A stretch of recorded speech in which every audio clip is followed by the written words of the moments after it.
What has the process been? Nobody expects to have their coach step down a month before the season. How have you guys tried to navigate that?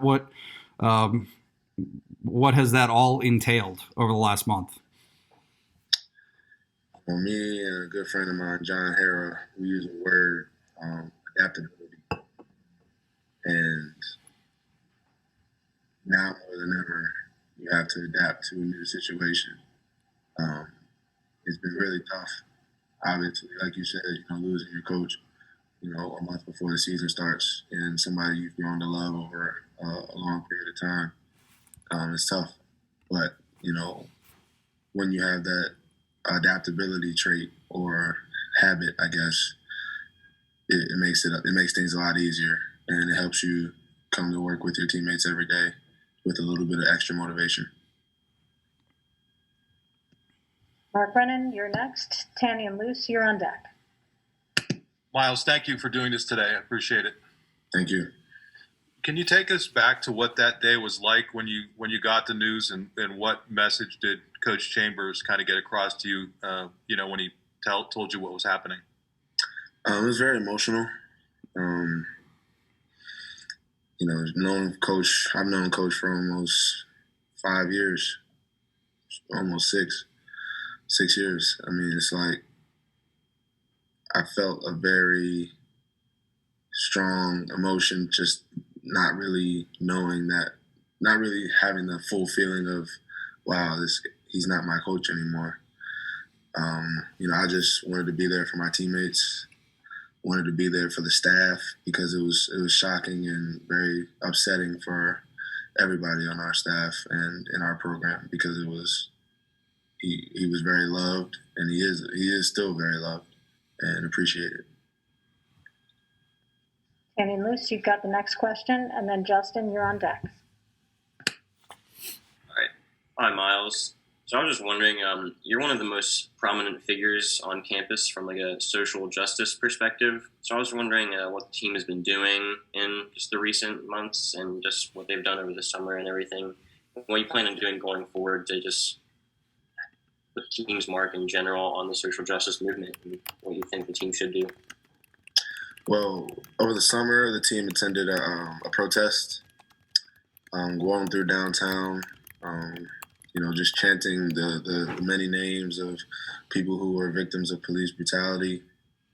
And we are moving forward. We are going to promote a message to our fans and to the entire country that we believe that our life matters, that as a young black man, that the entire team has many young black men, that our life matters just as much as anybody else's.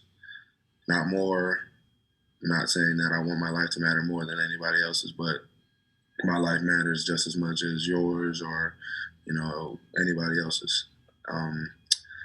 And throughout the season, I'm sure that there are going to be multiple questions asked, or even, tweets or whatever, but that's the statement that we can always come back to, that no matter what is said or what somebody else may believe, that exactly what I said is exactly how we feel.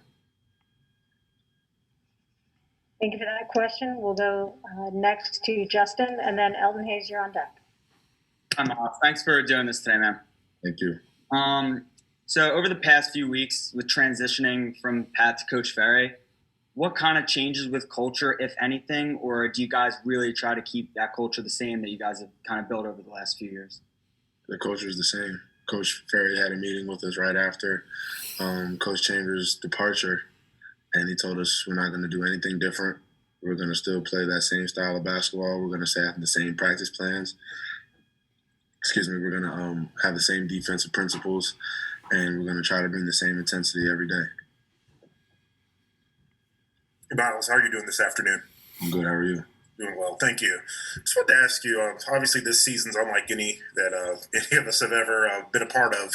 What's life like inside of the Penn State basketball bubble right now? Or what are some things that you all are kind of like off access to you? What are some of the measures you all are taking within just your own little bubble to stay safe and make sure that you follow the protocol? Well, I mean, obviously it's mask up everywhere. We try to stay away from large gatherings. Try not to be out downtown, out and about too much. Everybody really just tries to stay in. Pretty much stay class, the gym, and home. Really.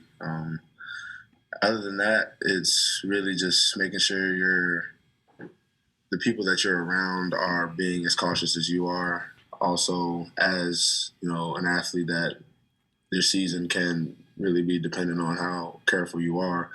Hand sanitizer, washing your hands all the time, wiping down, surfaces, wiping down your phone, handles, everything. So. Nate Bauer, you've got the next question. Mark Brennan, you're on deck. Myles, now that you're a month out from that transition, are you at peace with it? And do you feel like you guys have been given the? Are you satisfied with your understanding of why Coach Chambers resigned? No, I'm not at peace with it, and I will not be at peace with it until everybody has answers onto why. But that is all I have on the subject. Thank you. Mark Brennan, you're next. Ben Jones, you're on deck. Tanny Moose, you'll have the last question.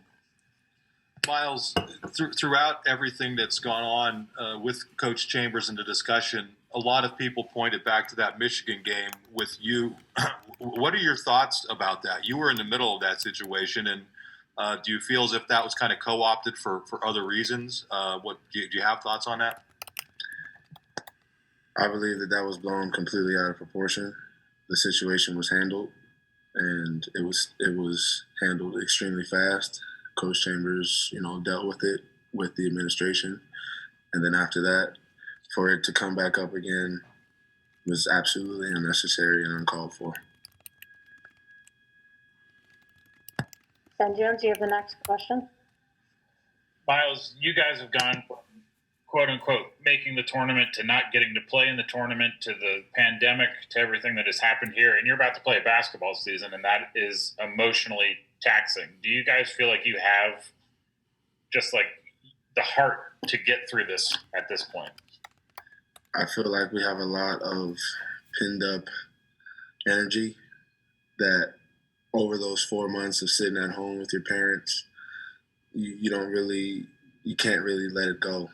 And then being here, we've been practicing against each other since July. So, yeah, we're kind of ready to play against somebody else for a minute. Tanny Moose, you have the last question for this session. All right. Hi, Myron. So just at least from my opinion, I'd say you have one of the deepest backcourt rotations in the entire Big Ten. So I was wondering, has Coach Ferry expressed any interest in playing sort of like a small ball type lineup and just really focusing on a lot of the talented guards that you have in the roster? Yes. We look at all different aspects. We look at all different options to, help our team win and what works best against certain teams or certain defenses or even certain individuals. So we've talked about multiple different big lineups, small lineups, regular lineups. They're all in discussion.